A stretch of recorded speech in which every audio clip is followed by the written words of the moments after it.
Hello, salam, shalom, welcome to all who are joining this, our second symposium from the women's perspective for the Israeli-Palestinian Symposium series.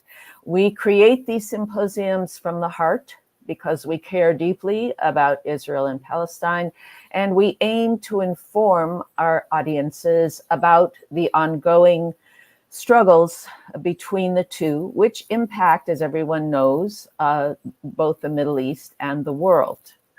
Our topic today, Home and Homeland in a Contested Region, cuts to the heart of the conflict. And our panelists have powerful stories to share with you today. Very much looking forward to their stories. We hope that our panelists' stories will shed light on the painful realities faced in particular by women, children, and elders in this protracted conflict. And we also hope to reaffirm that peace truly is possible, that we really can change this narrative to something better and have a peace with justice. The structure of the symposium is very simple. We ask you to observe some simple ground rules. As you can see, there's a chat feature as part of the program, and we ask that you use that to introduce yourselves and to ask questions and to make comments. And we ask also that you use decorum and respect in making your comments and asking your questions. Our technical partner for this symposium is Sulha, and that's an online forum creating a space to discuss, debate, and explore the Israeli-Palestinian conflict. My name is Lynn Feinerman, and I am working today with my co-moderator and colleague, Fatma Argun. Fatma is an interfaith leader, diversity and equity trainer, and an advocate focusing Lynn, on... I believe we're gonna have the cultural piece first. I just thought I would introduce you, Fatima, because you're going to be introducing the cultural piece. Okay, so that go people right know who you are. Okay. Fatima serves on many boards, including the Center for Pluralism and Jamaat, the Arlington Human Rights Commission, and is a co-founder of the Sisterhood of Salam Shalom, a nationwide Jewish Muslim women's peace-building organization. And take it away, Fatima. Okay, so I'm really thrilled to see you all here today. This is going to be a program that is even more important, especially in light of the news that you might have seen earlier today. I think it's going to continue to have relevance, and I'm really grateful for everyone who is viewing us live. With that, I'm going to go ahead and introduce our cultural program. Our cultural program is going to be a musical rendition of one of the pieces from a group called Three Women, Three Mother Tongues. And just to give you a sense of what they're about, the music has always been a way of opening the door to the heart. When words fail, it is the music that speaks. The trio of Diane Kaplan, Mira Eliabuni, and Dana Karan are a trio of three women who sing together, collecting and writing words and songs of peace and prayer in a creative blend of three languages. So with that, with that introduction, I'd like everyone to just sit back and enjoy the cultural program.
I've been told by the chat that we seem to have technical issues with the sound.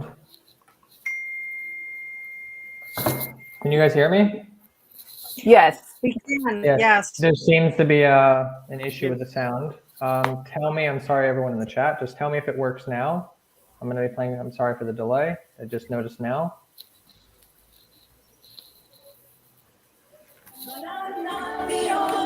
Now it's Can you hear that? working. Okay, Yes. Yes. great.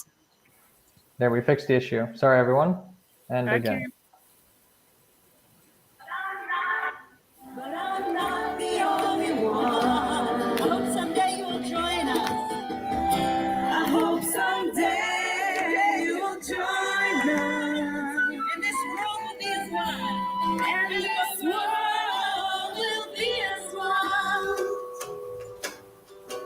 ستي بتقرب بالفنجان هاي العهد القديم ستك بتشوفوا كمان في عالقهوة عزيمي.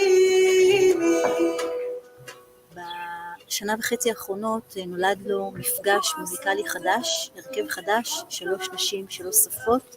One sure way to open the heart is through music. And that's what we would like to do with our first album. ורוח קודשך אל תיקח ממני قلبا نقيا وخلق فيا يا الله وروحا مستقيما. اسمي ميرا عيلبوني، أنا من قرية عيلبون في الشمال. أجدادي كانوا غاد من قبل 48 وترحلوا على لبنان بالحرب. بعد ما رجعوا كانت أحد القرى اللي رجعت كانوا يعملوا دوائر موسيقية واجتماعات موسيقية عشان يشبهوا هاي الذكرى. وغادي تعرفت على ديان كابلن اللي عن طريقها تعلمت إنه الموسيقى موجودة بكل شيء حوالينا، بالطبيعة اللي جواتنا، بالطبيعة اللي حوالينا. يا ليلي يا ليلي يا ليلي يا ليلي يا ليلي.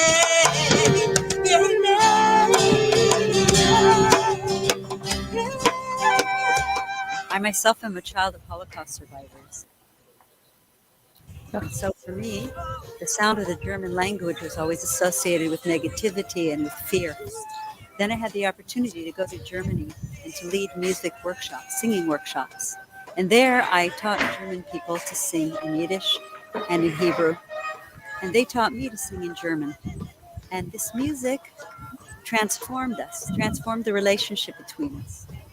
And it opened our hearts one to the other. So the German language for me now is the sound of my friends' voices and not the sound of fear.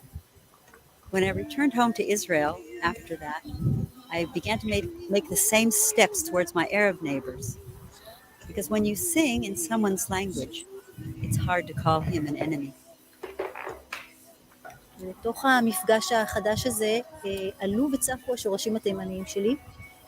מצד אחד, זה לא היה לי זר, השפה הערבית, ההורים שלי והסבים והסבתות דיברו תימנית, שוטפת כזאת, שיש לה עירוב עם השפה הערבית, גם המנהגים, גם המסורת, גם השפה הערבית מאוד חיה בתוכה. ومن جيل صغير كنت أؤمن بالسلام، من جيل صغير كنت أكتب وألحن عشان أرفع الروح الإنسانية فينا إنه نخلق عالم جديد اللي فيش فيه شيء مستحيل. כשאנחנו מאבדות את השירה החדשה שמערבבת את 3 השפות וממזגת אותם ביחד ויוצרת משהו חדש בעצם, ושם במפגשים האלה החמים, האנושיים, הנשיים, אני מרגישה שנוצרת תקווה חדשה ממקום חדש.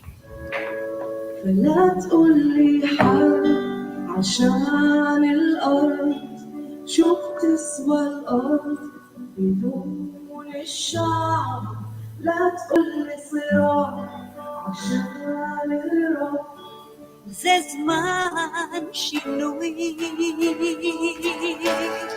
בוא ניצור עולם יד ביד, בינינו נבטיח שלום, והעיקר לא לפחד כלל, יהיה אדם אם תאנסה.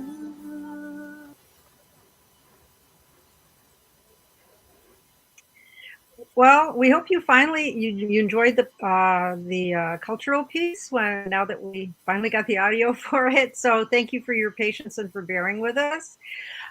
Such words of incredible words of inspiration and love and hope, which is really what is needed in today's environment.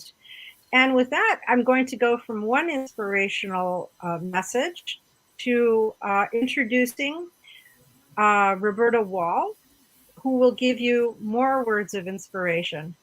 I'm going to introduce Roberta right now, who will be giving our invocation.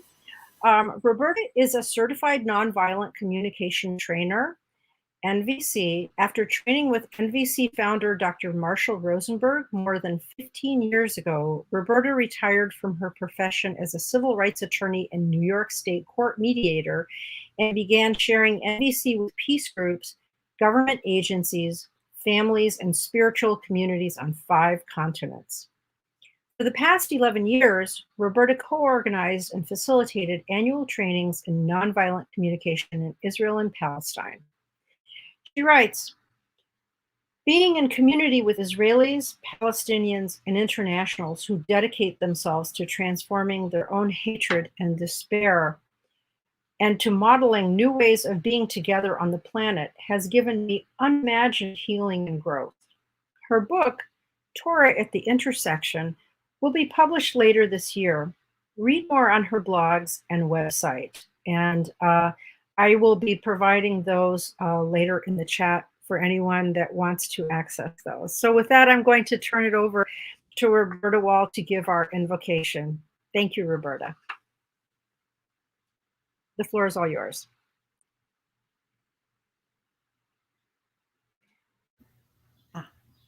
Thank you. I think you can hear me now. We can. Okay.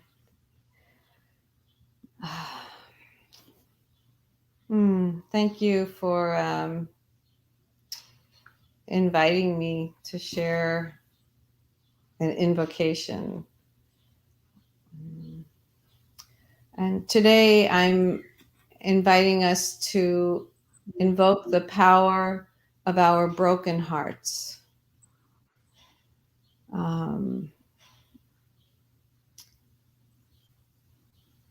Let's just take a moment to go into the heart space, which is the place so alive in each of us. Even if it's numb, it's alive as numbness. And to feel the brokenness and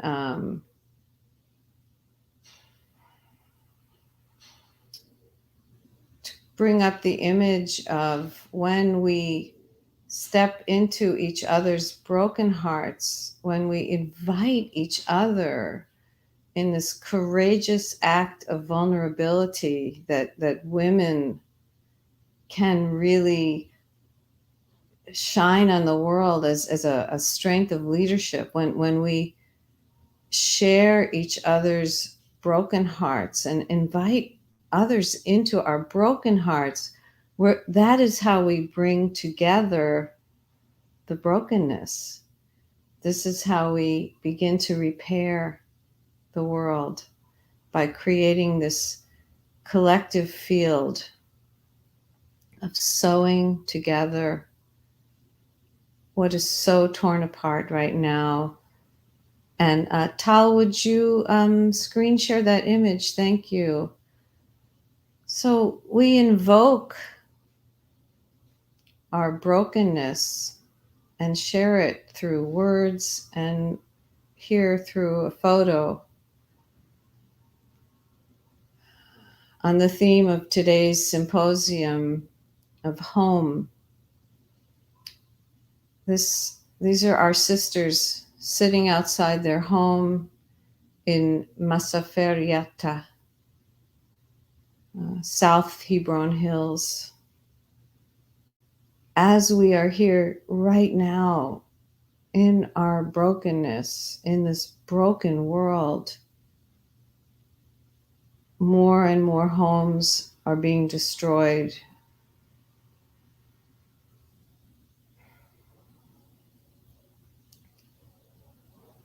I'm just going to be silent for a moment so each of us can find our way to invoking some healing out of this shattering of home.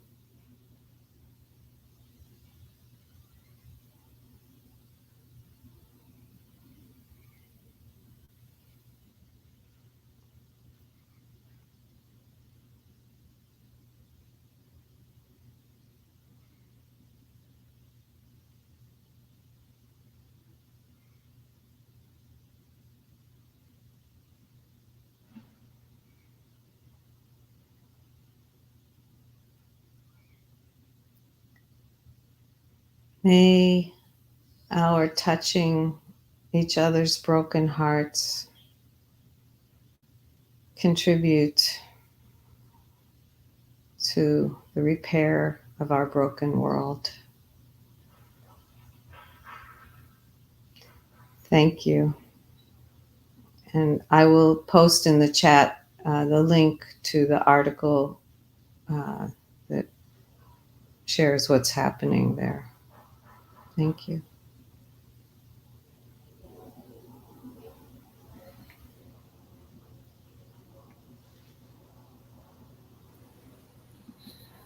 I believe that Fatima, you are muted. Okay. Here we go. Thank you, Roberta, for those, as we expected, very, very lovely words, beautiful, loving words of inspiration and hope. We wouldn't have expected anything else. And, we really, that was just so beautiful. With that, I'm going to turn it over to Lynn Feinerman, my co-moderator. And I'm going to, first of all, like she very graciously introduced me, I'm going to introduce her as well. So I'm pleased to introduce my co-moderator for today's symposium, Lynn Feinerman.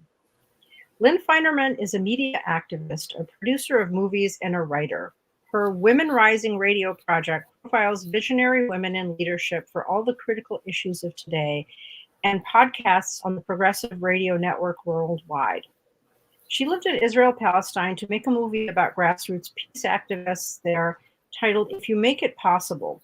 Lynn directed the Hebron Community Project to provide skills in nonviolent communication and other peace-building techniques to Palestinian citizens and Israeli settlers. Okay, so with that, I'm also going to go. Also going to introduce the general structure of our program and what we're going to be doing from this point forward. This is the point where our speakers are going to finally speak and give you the benefit of their knowledge, their wisdom, and their perspectives on what is going on. We'll be having the speakers. We have 3 speakers and a video from one woman who was not able to be here, and we have taken her video. We will be featuring her video instead. After that, we will open it up to the floor for Q&A. And finally, we will be having our closing statements at the end.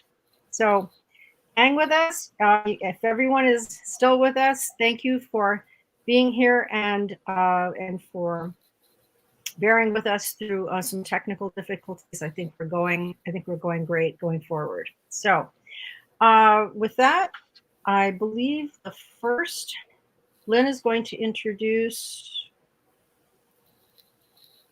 Yeah, I'm going to take over and introduce now. And I have the great pleasure and honor of introducing our first speaker, Nabila Espanoli. Nabila is a Palestinian citizen of Israel based in Nazareth. Nabila is a clinical psychologist, a social worker, a feminist activist, a peace activist, and founder and director of Al-Tufula Center in Nazareth to support early childhood education for Palestinian families. She's appeared regularly as a commentator on Israeli television, and she's been awarded numerous honors for her fine activist work. It is my honor to present to you Nabila Espanoli. Hi, everyone. I'm glad to be here. Thank you for inviting me. And thank you, Roberta, for your opening with the picture from Safriyatta, which actually the accurate situation and the which represent our reality, our under the conflict and the occupation and the continuous of the occupation, and actually the efforts from the Israeli government to stop or to cancel any possibility for a two-state solution, which is by concentrating on the sea areas and actually trying to ethnic cleansing these areas from the Palestinians who are living in this countries. And actually, if we discuss the issues of we're not going to go so far when we just concentrate on the each time on other problem. This now is Musafiriyatta. Before months we were speaking about Sheikh Jarrah and what's happening in Sheikh Jarrah.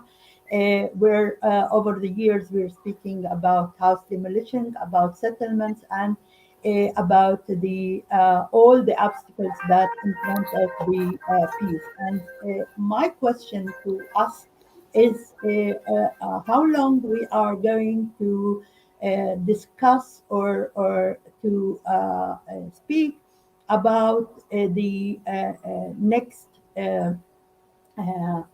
stressful situation without and forgetting the context, forgetting what is the reality is. And I will invite you, and I'm trying in this contribution to ask ourselves or to think about the roots of these problems. And the roots of the problem in Palestine, Israel, is actually the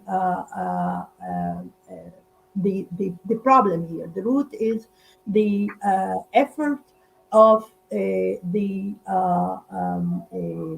or the continuous conflict between the perception of the Zionist movement and the Palestinian national movement. And the Palestinian who are, I'm Palestinian citizen of Israel. I was able to stay in Palestine, in Israel, in the part of Palestine that was occupied in 1948, and I was able to become a citizen of Israel. But after the destroyment of more than 480 villages in the areas that was occupied in 1948, and after the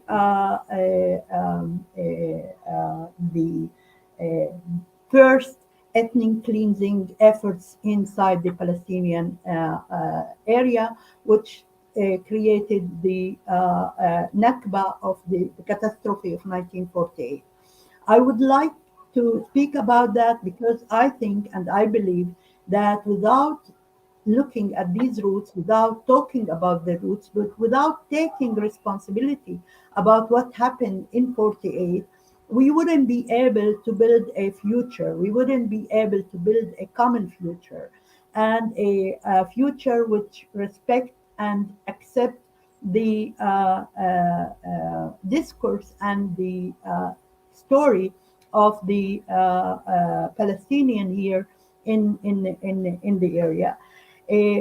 For many years, we are concentrating, or most of our efforts, most of the peace efforts are concentrating on trying to create a atmosphere of peace. We, as peace activists for years, if as a woman in black, as woman coalition for peace, as different efforts that we were partner in for many years, since ever, I believe we tried to create these atmosphere of creating the peace until we have what was called the Oslo Agreement, and we find ourselves in that context. Without, we didn't go out to at the streets to dance. We didn't celebrate the Oslo Agreement because it was, if we're speaking,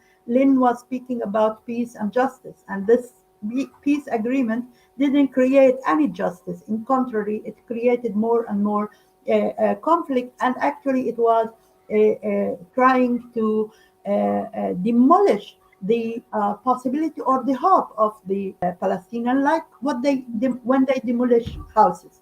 And I mean, I was like, when we speak about demolishing houses, which is a practice that it's happening inside Israel and it's happening in the West Bank, and we can speak about it, and we can speak about the impact on women and young women. I want to share with you also the story of one of these young women who was born on the day of the first demolition of her village, the village called El Araqib, and it is in the Naqab. And this young woman was named on the village name El Araqib. And Araqib now is about 10 years old. She has experienced 201 demolishing of her own village. 201 times this village was destroyed, and this village was rebuilt by the population that still struggle for their life, as the Musafir Yatta women now are struggling for keeping their ability to live in Musafir Yatta, and as the authorities and the Israeli authorities trying to use their power, the power of occupation, the power of military power, to control and to ignore any of these rights. We can stay in that story and we can speak about that story, but without the context and without the understanding the roots of these problems, I believe that we can't build a future on without understanding the reality. That's why I call upon ourselves, and I hope that through the discussion tonight we will be able to understand more these roots and of the problem, and try to see that a people who build its future or its existence on the destroyment of other people's existence and on the rights of other people to exist, they can't live free, and they can't build a peaceful future. Peace is not about controlling. Peace is not about destroyment of others' existence. And when we speak about a peaceful existence, and we have to think about how we build that with justice for the Palestinian, with justice for any part of who lives here and who has history of living in this country. I can speak more about it. I know that we have just an opening remarks, and we will be able to come back to discussion. I hope we will have the opportunity more to go in depth in that discussion. But please, please ask us and discuss with us about these roots of the problem, and think about your reality. When you hear news, mostly we have to ask the question where it comes from, the need or the for destruction, the need for destroyment of Musafir, who is benefiting from that, and what is the aim of destroying Musafir, destroying El Araqib, destroying the life and livelihood of the Palestinian every day. Thank you. Thank you so much, Nabila. Very incredibly powerful words. And your description about that there has to be peace before justice, I think is something that we need to keep in mind as we go through this process. And with that, I'm going to go ahead and introduce our next panelists, Hannah Saffron. So, Hannah Saffron, process is that I'm going to go ahead and introduce our next panelists, Hannah Saffron. So, Hannah Saffron, process is that I'm going to go ahead and introduce our next panelists, Hannah Saffron. So, I'm hearing an echo. Is that I'm going to go ahead and introduce our next panelists, Hannah Saffron. I'm hearing an echo. Does anybody else hear that as well? Okay, with no more echo. So with that, I'm going to go ahead and introduce our next panelist, Hannah Saffron. Hannah Saffron is a citizen of Israel, a feminist, activist, and researcher. She's one of the founders of the Coalition of Women for Peace and Women in Black. Based in Haifa, she worked for Leisha, the Haifa Feminist Center, and she was one of the founders of the Haifa Battered Women's Shelter and the Hotline for Battered Women. She taught women's and gender studies at Haifa University. Hannah, we are delighted to have you here, and the floor is yours. Thank you so much. Shukran and marhaba sabaya.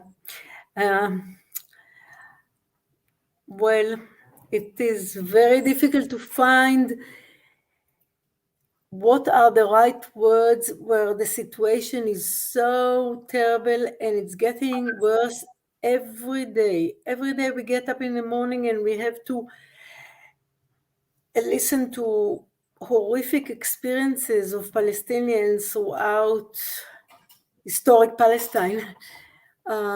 Just before we started this discussion, a friend from the Palestinian shepherds community in the north of the occupied territories phoned me, and he said that the army destroyed the houses of 3 families.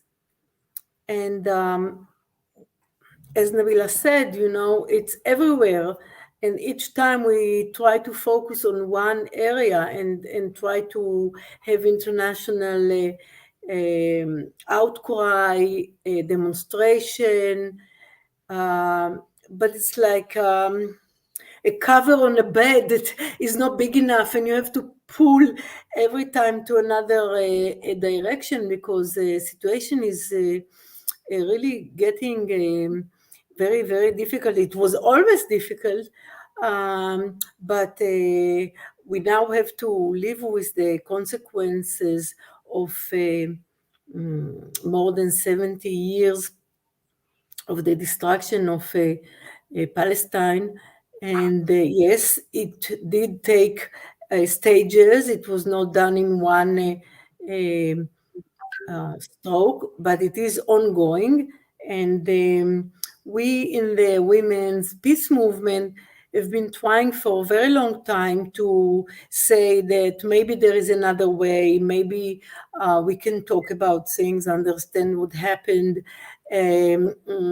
respect each other, try to build something else, and I must say, so far to no avail. And some of us, for some time, as Nabila always says to me, we are great friends, right? And we've been in many, many demonstrations together and many, many meetings and so on. And hopefully we will end our life with some success. But so far, it is a frustrating struggle. So she says to me, what happened to you, Hannah? You moved from justice to philanthropy.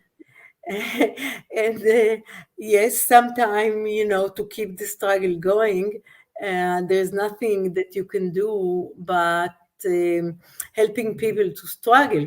And the first time I went to the north of the West Bank, the occupied territories in the north, was 7 years ago, when the family's house was destroyed. And I met the community of Palestinian shepherds, and mainly my experience is going out with the shepherds to the mountains, and it's a very male atmosphere, and all of them are wonderful people, and I meet their spouse and wife and children when we come back, and we talk maybe a little bit, and I learn to respect this traditional community, their struggle, and yes, it is maybe less of a demonstration, but both of these ways did not bring any success at the end. So hopefully, and we need hope, because if you want to struggle, you really have to find hope somewhere. And I have not any privilege to sit down and say, okay, I cannot do more. I was not a very effective, while people are really suffering daily in many, many different ways. And so the struggle must go on, but I do not know how a solution to this very, very old problem will surface. It goes back to the end of the 19th century. It was affected, the history of Palestine and later Israel was affected by colonialism, by two world wars, especially the second one. And it's a bloody history that we have to come to reconcile our life with it and look for new ways to create a better future. So hopefully this discussion, and thank you for organizing it. It's always good to think together and to see what is possible, who can help. Maybe some people who are outside this area can join in and make an impact. But it does not make our duty less important, because if there is a solution that is imposed from the outside, still our place here is very important in how, in what way it will become a reality. So yes, let us continue the discussion. I'll be happy to answer any question or suggestion. I've been in the peace movement for many years. Many of my friends, and I do see young people joining in, which really makes me even more hopeful. Thank you.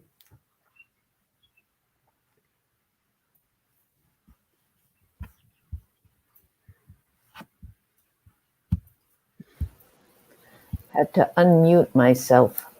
Thank you, and bless you, Hannah, for being with us and for expressing for all of us, in truth, a kind of hanging on the verge of hopelessness that we all feel at this point. It is a point of extreme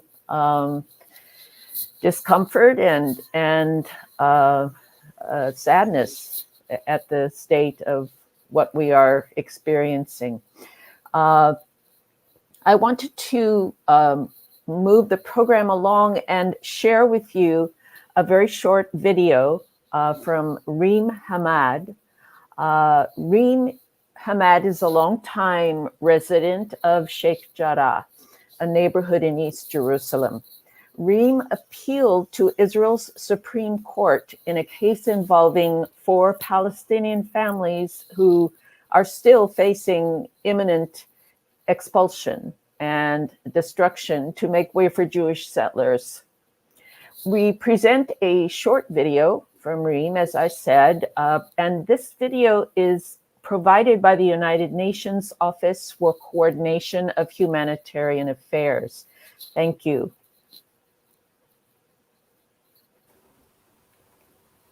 Ever since I opened my eyes to the world, I have been hearing about court cases and being threatened with eviction. This started in 1972. I wasn't even born yet when the cases in the court started. My name is Reem Hamad. I was born and raised in this house in Sheikh Jarrah. Our house is our basic right as human beings, and the thought of not having this house kills me inside. Being uprooted from your house is just totally unfair, inhumane, and unjust. To me, my home is where I find my peace of mind. My home is where I find people I love, people I cherish. My home is where all my dreams and hopes started and grew. My home is where I hope to be and stay and die. We are supposed to love each other. This world was built for everybody. I don't see why we should have this much hatred in our hearts for each other.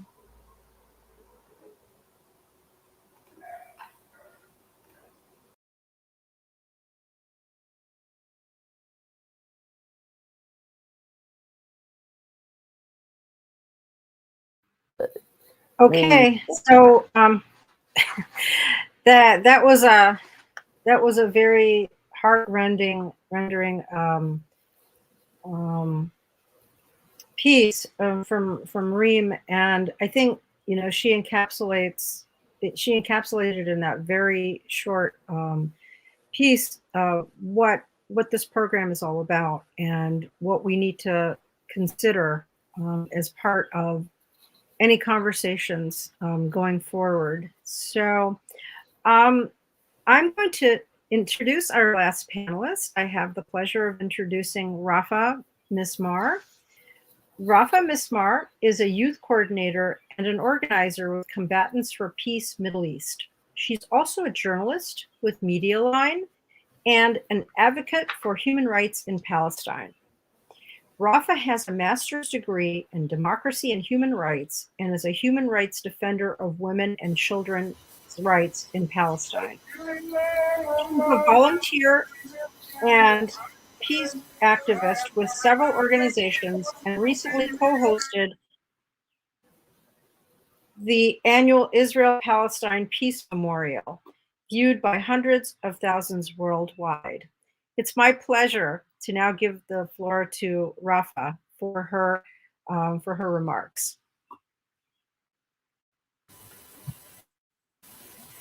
Thank you all. I'm so glad to participate in such a good symposium and with these great ladies.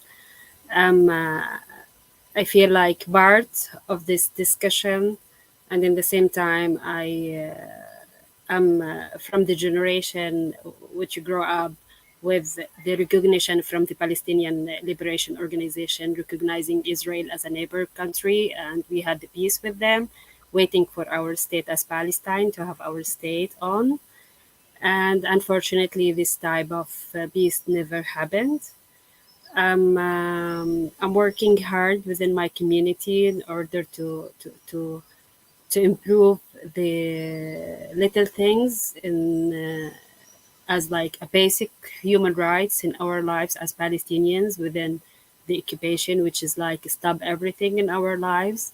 Like you have a checkpoints, which is really awful, and you have the refugee status. As many of my colleagues here, when they spoke, they mentioned Sheikh Jarrah, and I think this is the main topic when we are talking about home and homeland. When we are talking about like what does home look like, it's not just the wall, it's the memories, and it's the neighbors, and it's the families around you, the members around you, your friends. But when you have people who's having a serious troubles or a serious threat of evacuating while they are living in their own home, in their own homeland, that's a serious problem. That's totally against the human rights. So when I'm talking about people of Sheikh Jarrah, I'm talking here about other neighbors in Jerusalem who's facing the same threat, which is being evacuated for the sake of settlers, Jewish radical settlers who comes from outside Israel, and they cannot find ready houses to live in, no matter where the original people is going to be, or what type of life they will take later on. It's not easy life. I'm telling you, it's not easy to be a Palestinian. It's not easy to live under occupation. It's not easy to see all of this humiliation or to see all of these violations against your basic rights as a person.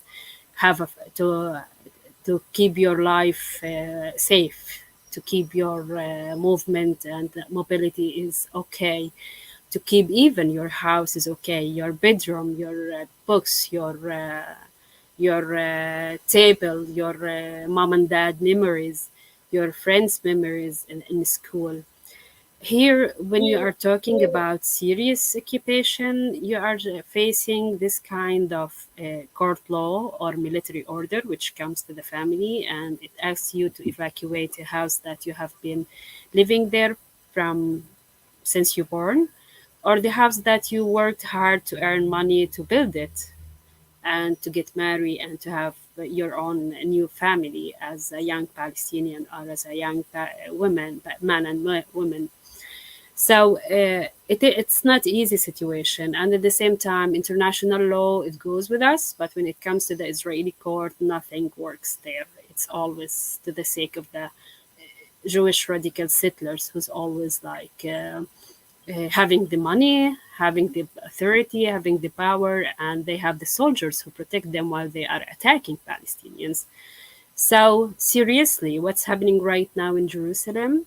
It's a clear picture about all kind of racism, all kind of violations for human rights.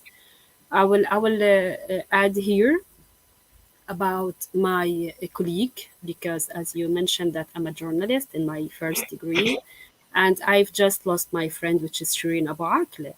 And Shireen Abu Akleh, she's the symbol of home and homeland. Shireen, she has an American nationality, and she can simply leave everything and stay in the USA, enjoying her life, her time.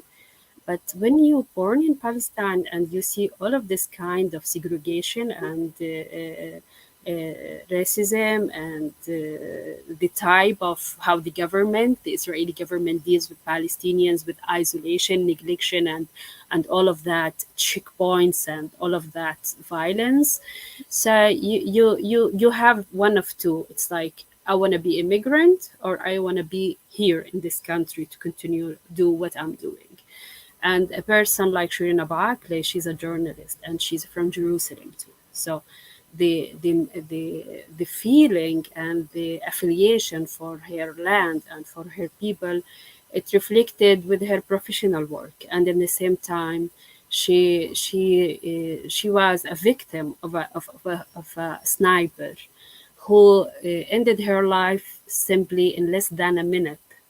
But in the same time, she reflected how is the occupation is ugly, and how is unfortunately the recent government is dealing with the both nations, by the way, with the Palestinians and Israelis. This government deals with for the sake of the radicals, not for all Israelis, because I have plenty of friends, peace activists and lawyers and people who they are interested in having peace. So when it comes to people peace, it's really existed inside everyone. But when it comes to political level, unfortunately, the governments, they look to their own interests and they forget about the people who they are ruling. So as Palestinian and participating in such important symposium and talking about reality in Palestine, I'm telling you that I'm from the generation who grew up waiting for peace and practicing peace and having a passport, traveling easily, but I'm always every day I'm facing an obstacle just because I'm Palestinian, just because I'm from this part of the world. As a woman, and it's too hard to live under occupation. So my colleagues here, they represented about Musafriyatta, and lady Nabila, she mentioned Arakib.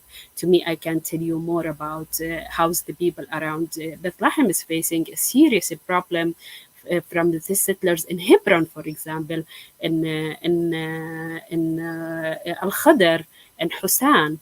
In less than a month, there was a lady was shot directly in Hussan checkpoint, and she was accused because she was not listening to the soldiers, and they did not even mention she was shot and killed. She was like sick. She was deaf. She wasn't able to hear, and the checkpoint was based on the walk side, so there was no way to avoid walking beside the checkpoint.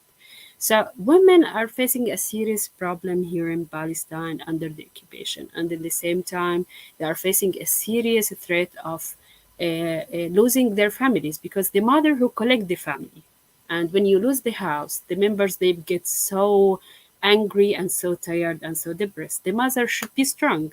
Sister should be strong. She should gather everybody in order to keep the family okay, to keep it united. And that's hard, and more than what the women can handle it within all of the situation here. So as a Palestinian woman, I'm telling you that life here is really hard, but that doesn't mean we should be like depressed or hopeless of no good future for us. No, we are like supporting each other as women. Like when I'm hearing your stories and follow your presentations, when people ask about how we can help, when people hear us as Palestinian women, I believe that the public will should be increased in the streets and work more and more towards fair and justice. Simply, we needed as Palestinian people who live under Israeli occupation to be treated as the Ukrainian who are right now have all of the support from the world, because they are Ukrainian and we are the Palestinians. No one is really remembering us. No one is really running to support the idea of self-defense for Palestinians, or women that are suffering from the war, or women from suffering from home demolition, or women that are suffering from lack of school, lack of shelter, lack of accommodation, lack of medicine. Women in Gaza, they are suffering 100 times from me who lives in West Bank. So when it comes to women in Palestine, in Gaza and West Bank and Jerusalem, it is really a big issue. And I really hear hope from all the supporters, people who are watching us, to work hard with us in order to appear this case and try to support the women who's really like hardly surviving within all of these hard circumstances. And please do compare us with the Ukrainian who has all of that support from the world and international community and European governments. While to us, when it comes to Palestinians, they asked us to be shish. This is anti-Semitism. This is anti, and all of that hard expressions, which is like limit our right to ask for freedom or to represent what we are facing in the first level as Palestinian. I will not tell you my story today, for example, how I wasn't able to be in Jerusalem to participate in this symposium because of checkpoints.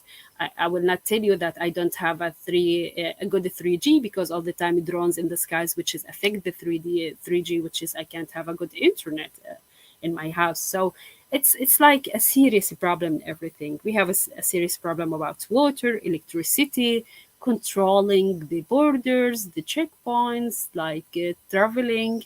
So please ask us and know more about us and try to help us more to end this occupation and solve this conflict. And thank you for hosting me.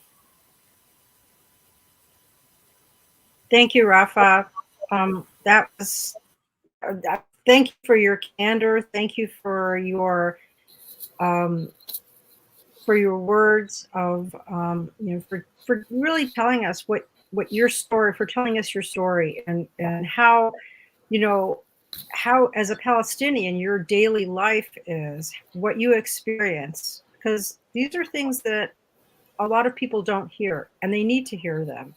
So thank you for expressing them so eloquently and in a way that I think a lot of people can understand. I mean, your home is your security. It's your family. It's the heart of your existence. It's where you go to get peace. It's where you go to, it's not just a shelter that keeps you safe from the elements. It's also a place where you go to recover from the world and recharge and go back out. And everybody, it's a human right for everyone.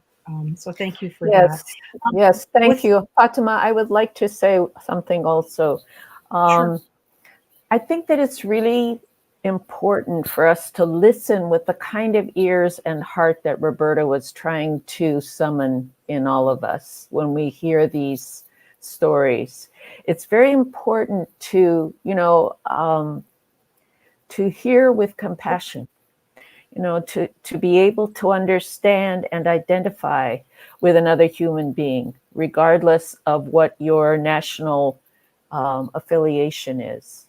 And with the and to try, in a sense, to overcome one's nationalism and to hear with the ears of community. That's a small place there. I've been there. I love it. It's small. Compared to Russia, it's very small. Compared to the US, it's very small. That means everybody's very close together. You really have an opportunity for community and to give up the whole nationalism and small identity. You can become large, and all the ladies who've spoken today know that only very too well. And I just deeply appreciate that you've expressed it so beautifully, all of you. Thank you. Thank you, Lynn. I couldn't agree with you more. I think it's very important that we keep in mind also that the small place that you mentioned, because it's at the end of the day we all have to coexist. We don't really have a choice, and we can make it better for everyone or we can make it worse. And keeping in mind the decisions of politicians are not the same as politicians are not the same as human beings that may be of a different ethnicity than we are. And I think Rafa expressed that quite well. With that, I'm going to just go to we now are in the question part of the program. And I believe, Lynn, you are going to ask the first question. I feel like I'm in the middle of Passover. The 4 questions, sorry. My question is, what do you feel, each or all of you, is the most important issue that you think must be resolved in order that a peace settlement can work in a very specific way? We've heard the misery that has been inflicted upon both Palestinians and Israelis by this situation, because the violence and the hatred is, mutual, and hatred can never help you. It can only make you more miserable. So, what specifically can Israel do? What specifically can Palestine do?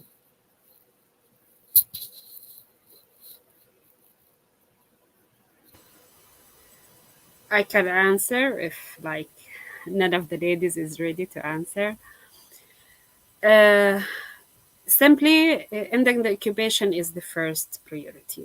Like when you end the occupation, you can't see any Israeli soldier in West Bank, no blockade in Gaza, and the situation of Jerusalem, it's already supposed to be at the final status, which is like East Jerusalem and West Jerusalem and a common municipality in order to solve the issue.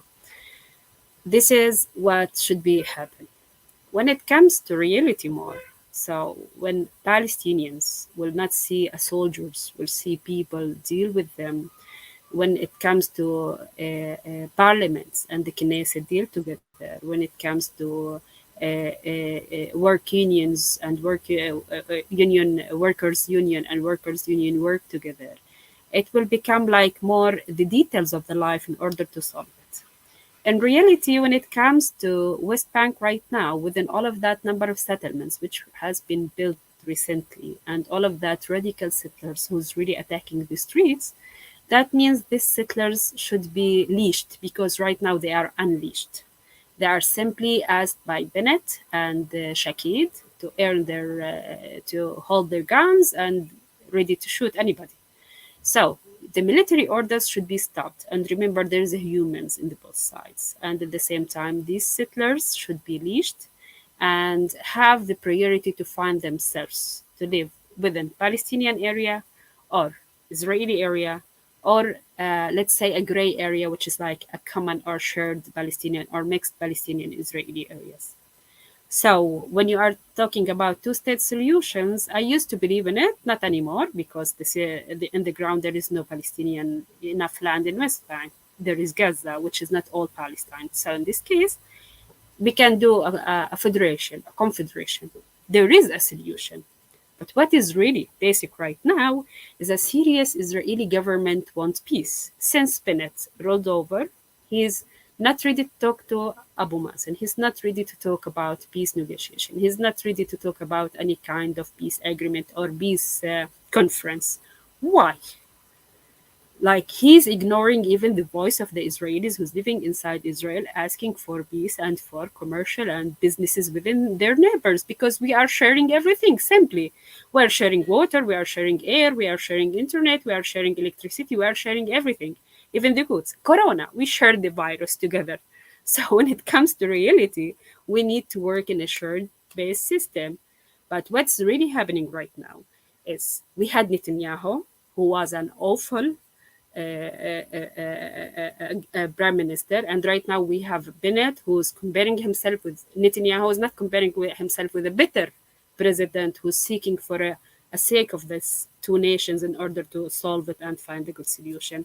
The area right now is facing a serious problem with environment, lack of water, lack of land. We will face a famine, like a hard situation about food.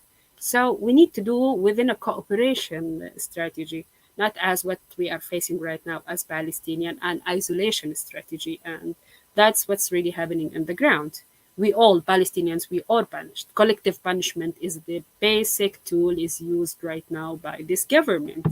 They punished the people of Gaza, punished the people of Jerusalem, and they punished us, the people of West Bank.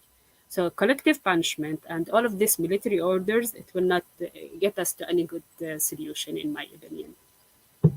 I would say it's not about Israel and Palestine, because Israel and Palestine is the inequality of power that exists here will continue.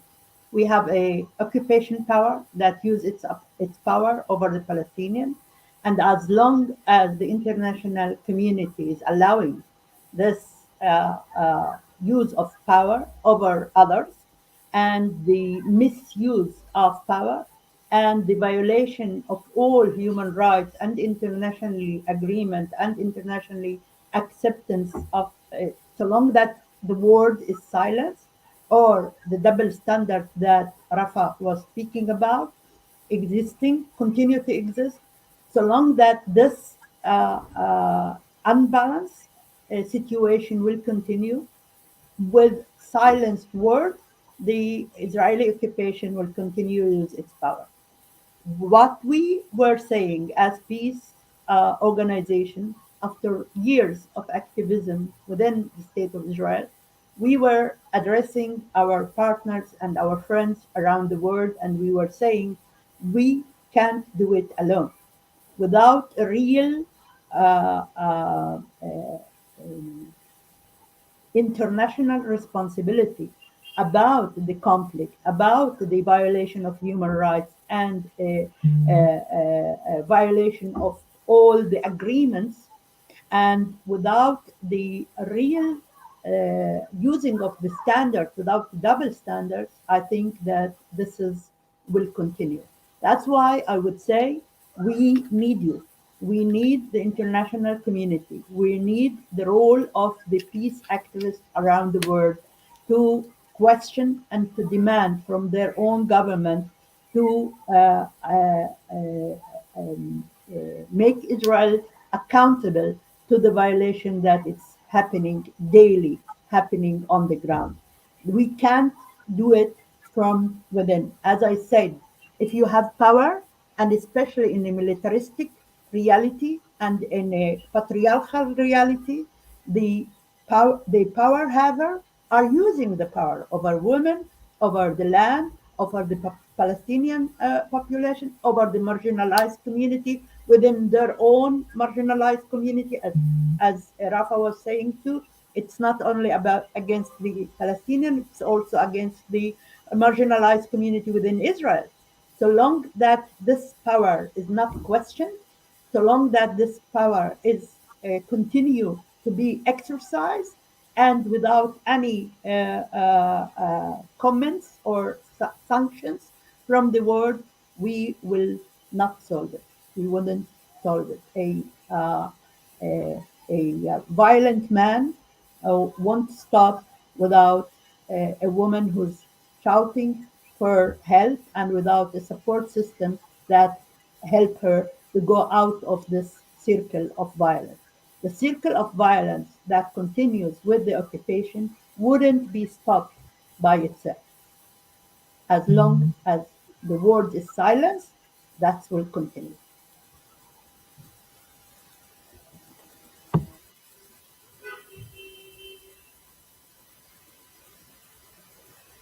Did anyone else want to weigh in on that question? Hannah, unmute yourself. You were speaking. So I agree with both of you, and will not repeat, of course, because this was very strongly put forward.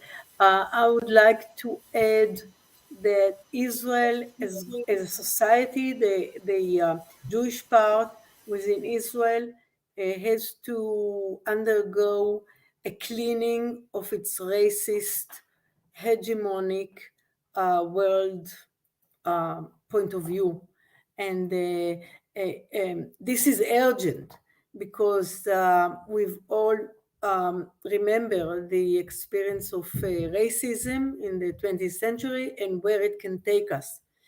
And our situation is really getting so extreme is that people will not hesitate to say it in the face.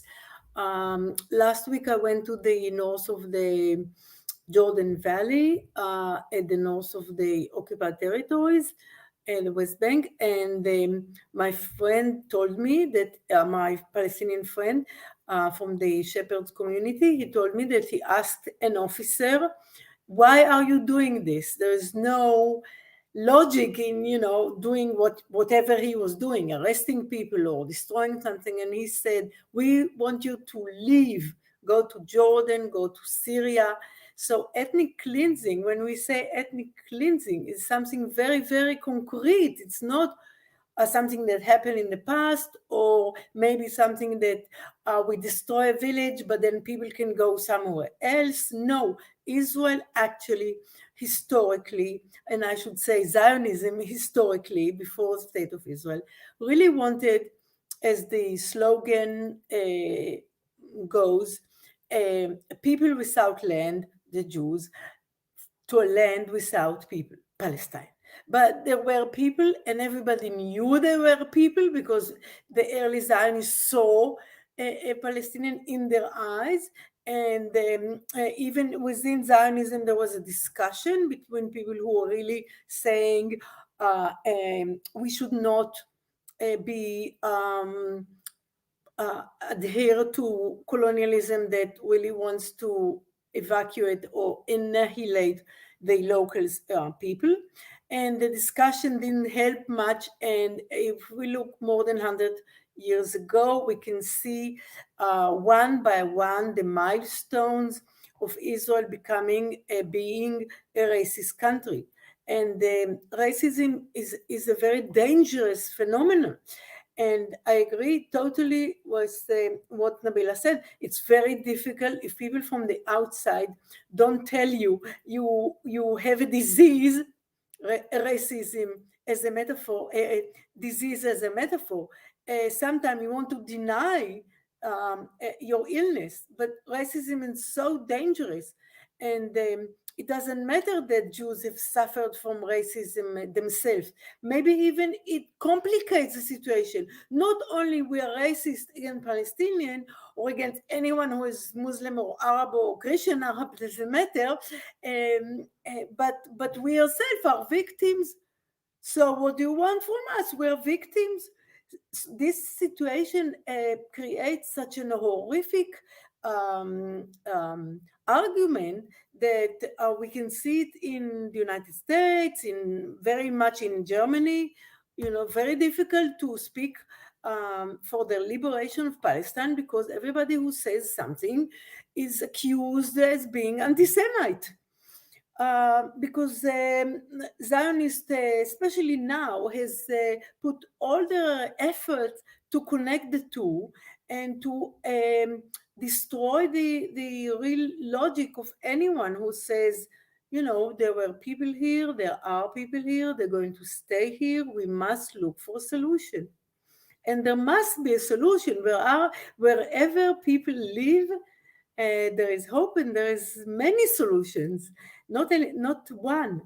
And this is very, very difficult because, as you all know, white supremacy in Israel, it's Jewish white supremacy, is very difficult to fight against, and it's very, very dangerous.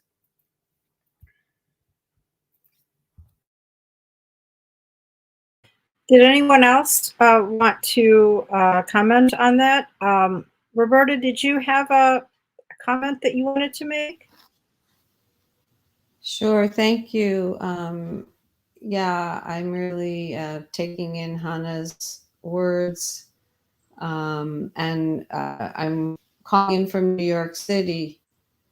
And we are living in this country what happens when 400 years of a white supremacist system is swept under the rug over and over and over. We just had a mass killing of 10 people with a government that condemns that. And still it's escalating, right? And so, yeah, I really want to, again, just reemphasize, not that I'm needed to do that, what Hannah said, that we've got to start this in the Gan, in the preschool, among the Israeli and the Palestinian children. When a wall goes up, it's the wall of our hearts as well as getting to know each other. And it's just the breeding ground for extremist, racist ideas. I mean, and this is happening, everywhere in the world. And that's why, also looking at the chat, it seems that the age-old argument, of who started it and who needs to let go of whose narrative, we can just continue in that loop, and it doesn't break down the barriers of the hearts. And at the same time, I completely agree with what I understood Nabila to say. It's the same thing in this country. If we don't dismantle the systems that were built and that exist to maintain this, we don't move forward either. So yeah, just really grateful to be with this group right now. Thank you. Let me say just two small points. One is the weapons and the military war machine that specifically the United States is providing Israel with it. And it doesn't matter if it's Obama or Trump or Biden, Israel keeps on being armed heavily by the United States. This is critical, crucial. If there are no factories producing bombs, there will be no bombs. So this is something that we have to think about. It's very crucial. And secondly, I think that I am not in a position to criticize Palestinian and on what should be done or how things should be done, but I really believe that there are plenty of people on the ground, as you said, not high in politics, that are not only for peace and reconciliation, but actually doing daily activities in order to resist the occupation in many, many different ways. And the Palestinian BDS movement, which is crucial because this is the only way you can fight without shooting. BDS is many times misunderstood, and many Israelis are against it. But this is the only political way that you can resist without killing the other person. But the BDS movement should be inclusive because we are on the same side. We're not, yes, you know, I'm Jewish and not Palestinian. It has nothing to do with me. It's a choice of my parents to have me, okay? So we cannot change our who we are in a very basic ways, but we can decide where is the struggle and who should we join with in the right place and where to be. And I think it would add force to the BDS movement if it was inclusive in this way, because we are really, I don't know, you know, sometimes I think what else one could do, you know, you get up in the morning and you join a demonstration and then you collect money to help people and then you write an article to the newspaper. So it's a struggle and it's an ongoing one, and you need lots of energy and עקשנות, being insisting on it with no way, you know, to say, oh, today I'm tired, I'm not going to do it. I'm there all the time. When I'm tired, when I'm happy, when I'm sad, all the time. Hannah, thank you for that personal account and for your thoughts about BDS as being a nonviolent way to, nonviolent means of resistance. Obviously, that's a very controversial topic, but I think I appreciate your perspective on that because it's one that a lot of people don't hear. So I'm glad you have. I'm glad you've elaborated a little bit on it in this conversation.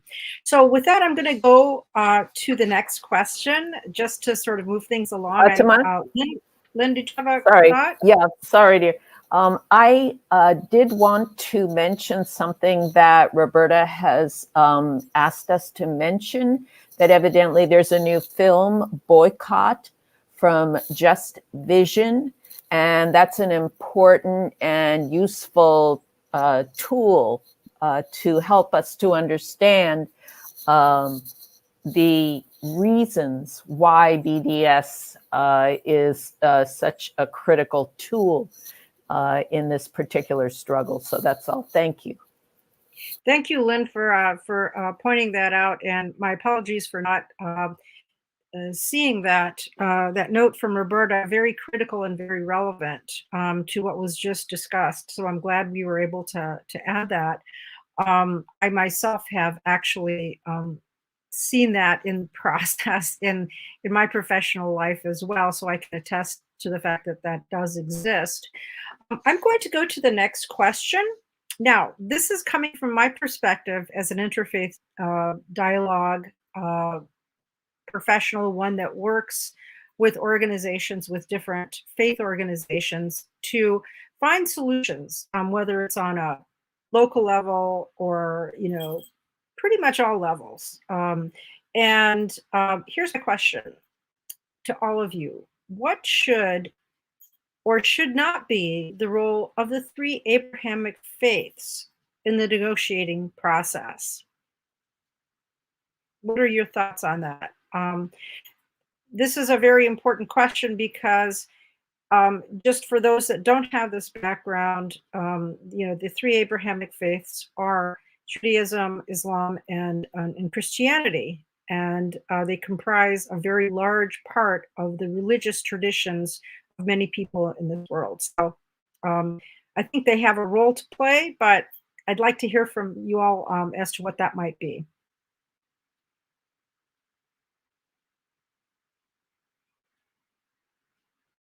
I'm ready to jump in. First of all, I have to make a disclaimer. I'm totally secular.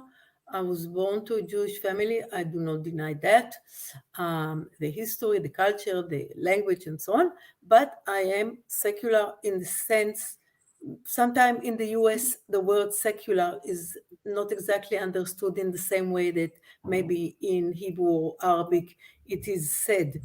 I remember early times when Nabila and myself became friends, very close friends, that I was thinking that I'm actually much closer to Nabila in any respect, in the food we eat, in our habits, the way we dress, what we think, etc., than to another woman who is, for example, a religious Jewish person, because she cannot eat in my house.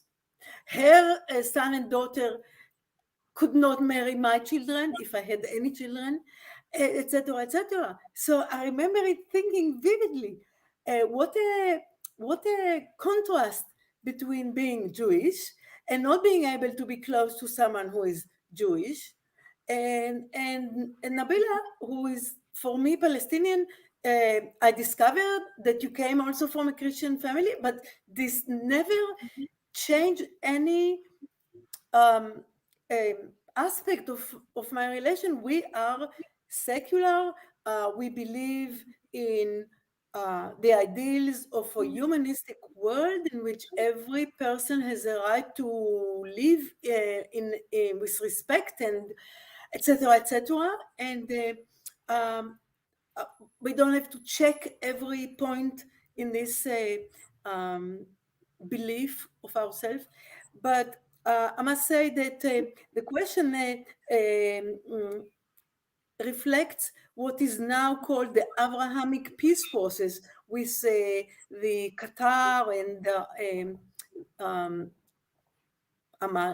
I don't know, all the states far away from here. And the Gulf states. Yeah, the Gulf state. It's called Abrahamic, and it has no relationship to women's perspective. There were no women, at least on the Israeli side, there were no women whatsoever, also not in the Oslo Agreement, there were no women's perspective. Maybe this is the reason why it failed.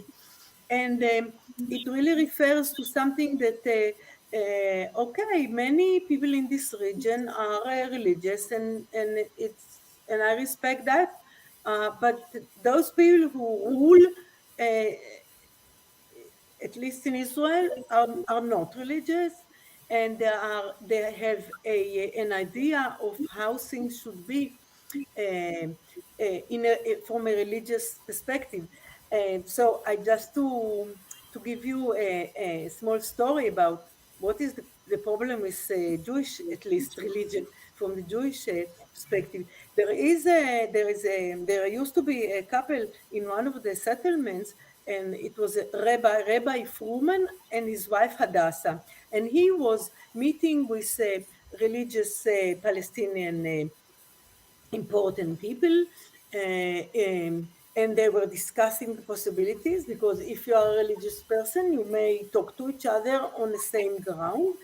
And he died, and someone connected me with Hadassah, his wife, and I said to her, Hadassah, you know what's going on? These violent settlers who are coming every day, and one on one hill and the other hill, and they're really taking over all the area. Maybe they will listen to you. You are a religious person. And she says, I wish, Hannah, they would listen to me. They hate me as much as they hate you. And I would just, wow, you know. So here is a religious person. Her husband was a rabbi. It doesn't matter at all, you know. So sometimes the question of a religious person or secular person doesn't really makes a difference. It's an understanding of the whole society, how it handles itself and the other. And I won't repeat what I said about racism, but it boils down to racism. I can answer if there is a chance for that. Like, if we want to go to the religion side, Abrahamic is taking the human side from the religions, because if it will be a war, a religion war, like it will be like everybody will be losers here, because it's really important point to talk about religion, but in a human aspect, not in the way how religion is could be used by particular people and particular groups. So Abrahamic, since it's calling for equality and cooperation and building the land as the God asked us to do in this life, so that's the best solution ever. So humanity should be over all of that.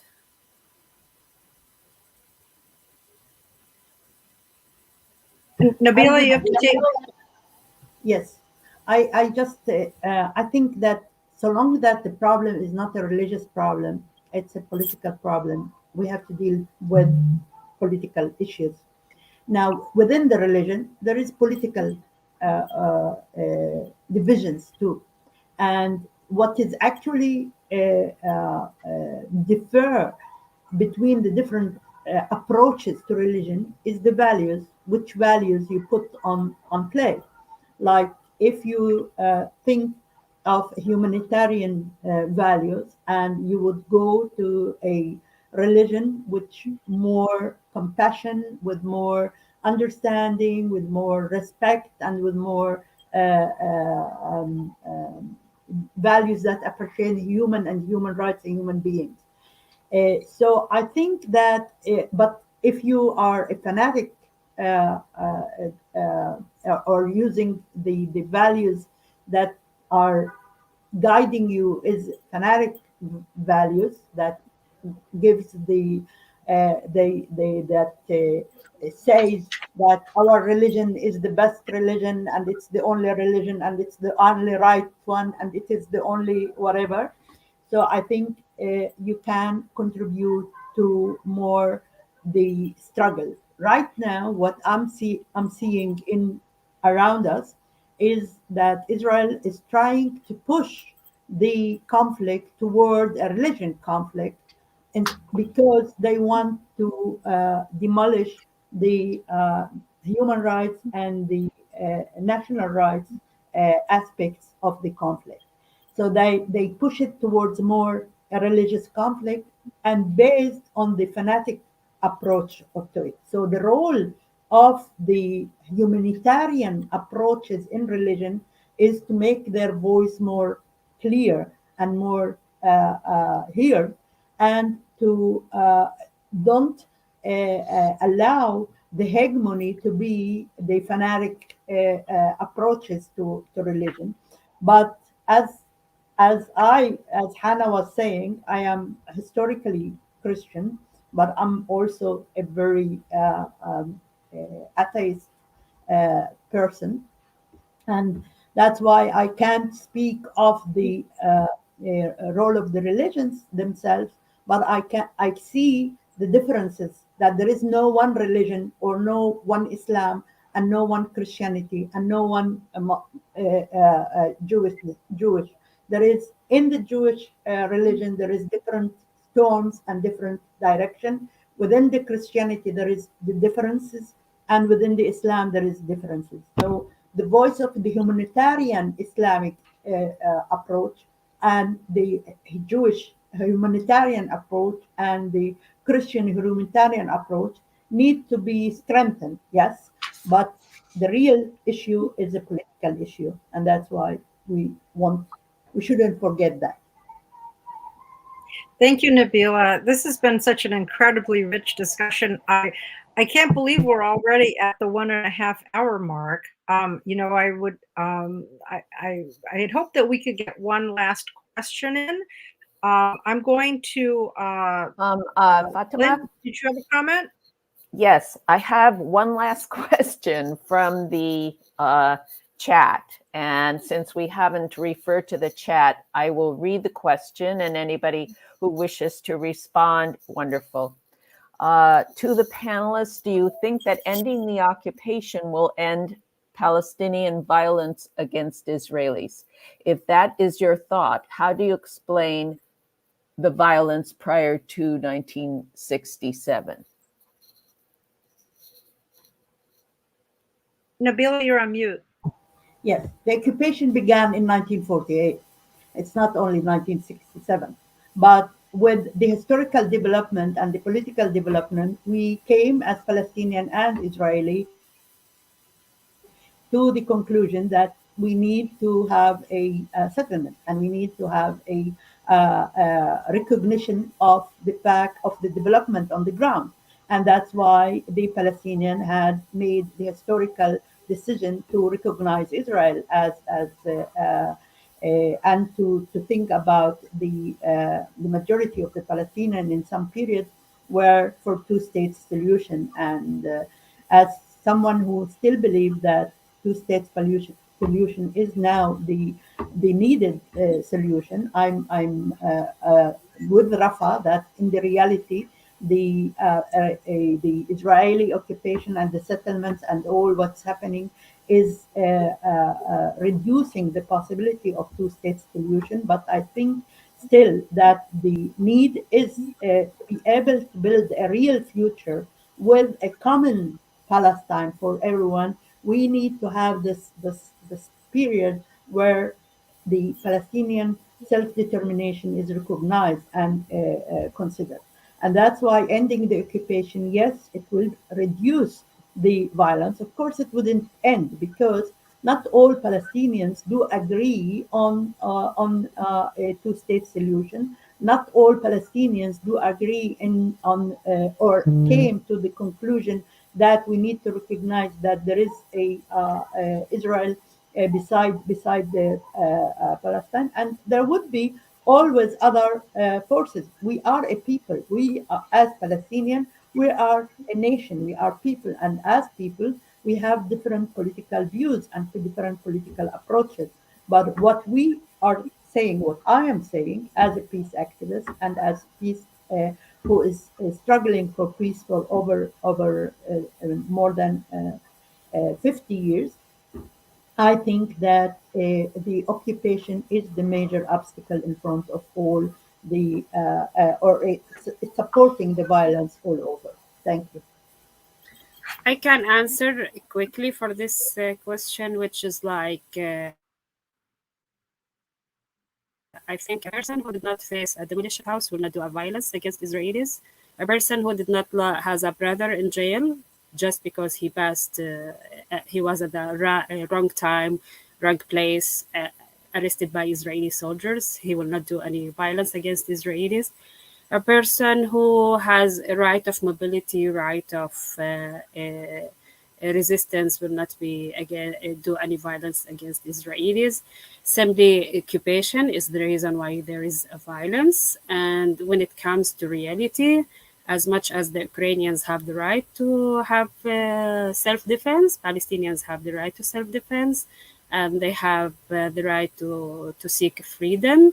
Violence is existed. Europe right now is giving millions of the euros to give guns for Ukrainians. Why Palestinians? No one is giving them any guns, but in the same time they are resistance for their existence, nothing more. As much as there is no demolishing houses, shooting directly, as what happened with the journalists and protesters, there is no checkpoints, there is no settlers attacking people while they are driving in their cars or having picnic in their lands. I think there will not be any kind of reaction of violence from the Palestinians. So simply, I hope we can look to the reality about there is a case called occupation while we are in 2022. We used to say we are the only occupation in the world, like Israel occupying Palestine. Right now, Russia is occupying Ukraine. So I hope all the occupations will be ended, all the violence could be ended too, because we need to share this planet at the end in a peaceful way or in a rational way, because we have all the right to live. Thank you, Rafa. I think we I'm just mindful of the time and really grateful that a lot of people appear to still be with us. Thank you. We're just a little over time. We can take one more question from the panelists before we go into closing remarks. Who wants to jump in?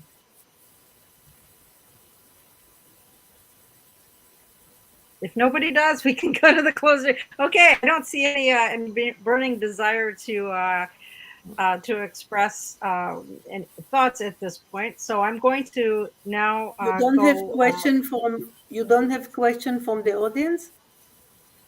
We do. We don't there have is time another to, question if you want to, Fatima, but I thought that basically we had a limit as to how long this could last. I think we do, and I think if we go into that other question, it's going to take more time. I was just going to allow one more panelist to speak, just because of the time constraints. I appreciate that thought, Hannah. I ordinarily would have taken it, but I think we're actually beyond time at this point. So I'm going to now ask each panelist to give their closing statements. Rafa, would you like to go first? I would like to say we need to appreciate the life that the God give us, and it's a gift. We need to keep this gift, and we need to work together, because it's not helpful to be individuals as much as if we work as communities together with full cooperation for the good future. Thank you. Hannah, would you like to go next? Yes. I don't know if the occupation, the end of the occupation will stop violence, but it has to happen. Israel definitely has to give up the land that it occupied in 1967. Of course, we should also talk about 48, which is the major issue here. But first thing first, and I tend to agree with Nabila only because I appreciate your point of view. Israelis had a country and their national aspiration, a flag, and the hymn, and everything has been fulfilled. Okay, so let's have that. Today there is one country here between the Jordan River and the sea. The fact of one country, the only way to keep on going without violence and without fear is to change the situation in which millions of Palestinians live under total control of Israelis, leaving their country, coming in, electricity, all the things that Rafa has so exactly described. This has to stop. And it can happen only if the occupation will end.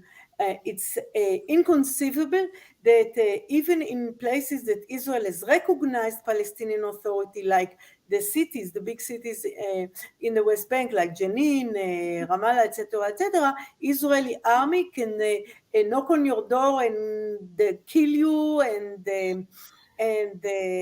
take you into prison and so on, and keep people in prison without, there are more than 400 people now on administrative detention. It means that they had no court order or decision on their case. They just held in prison without any court process.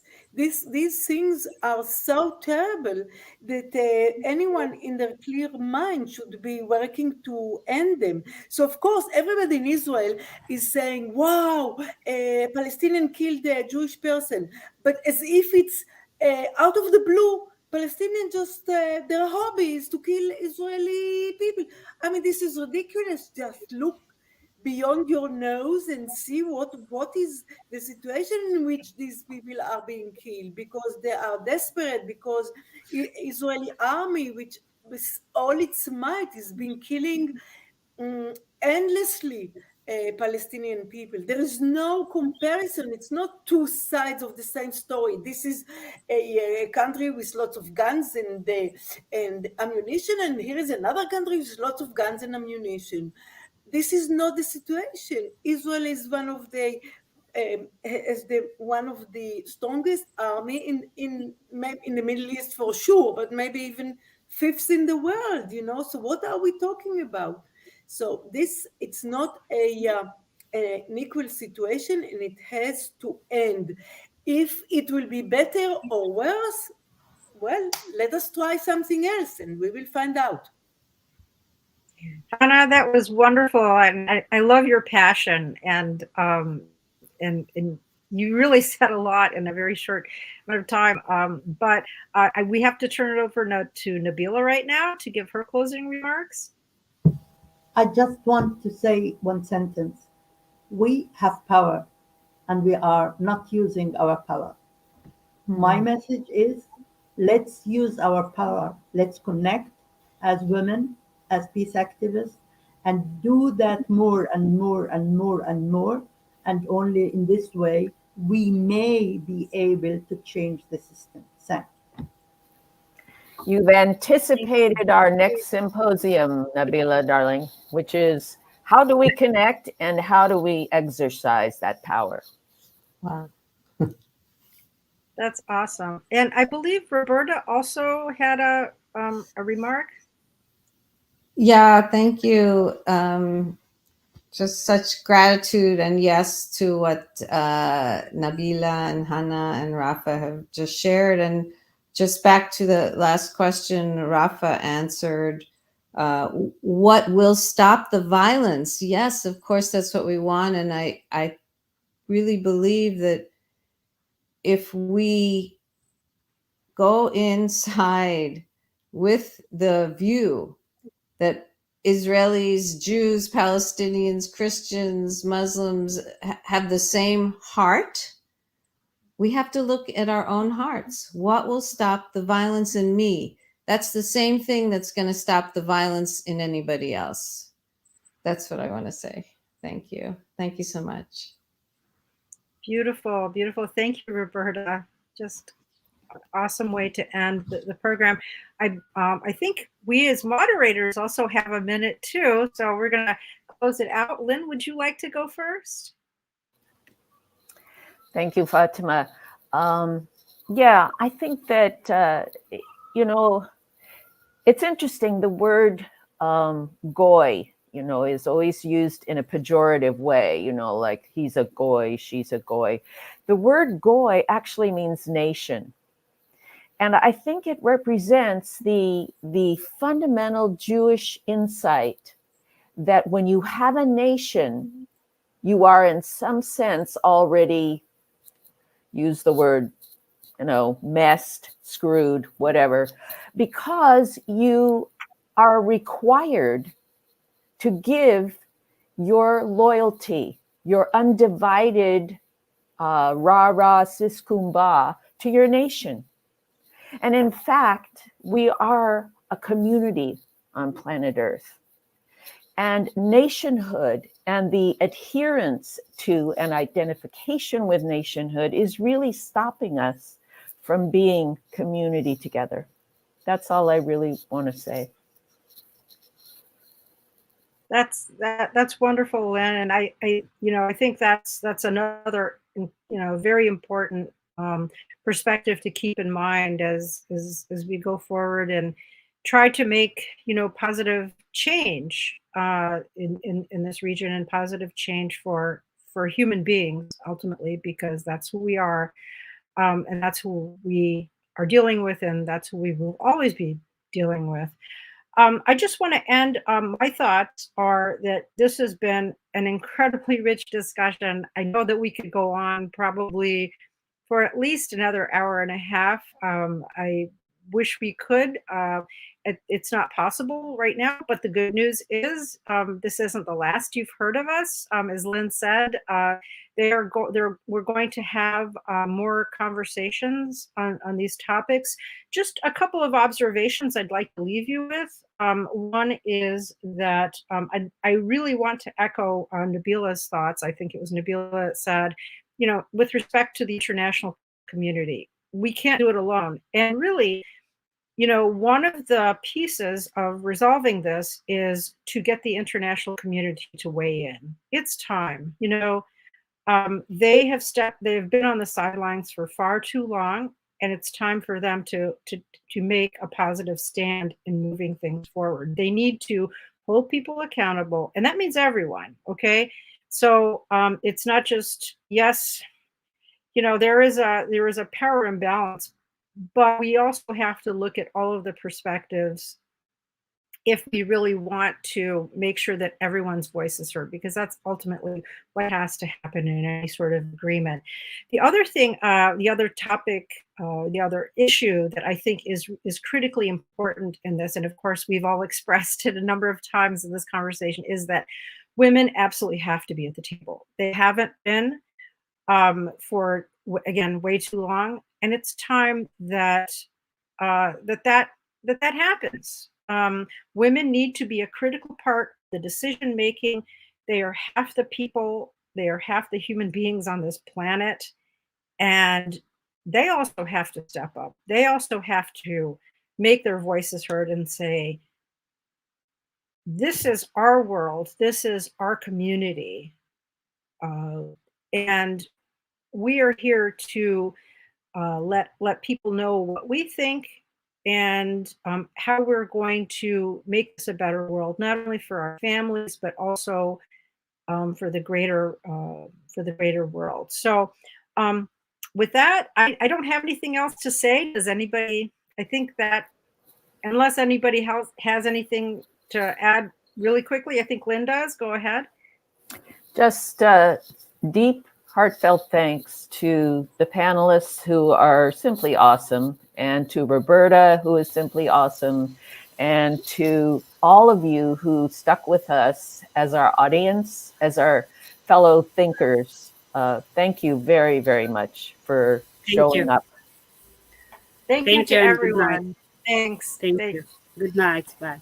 Sincere thank you. Toda, shukran.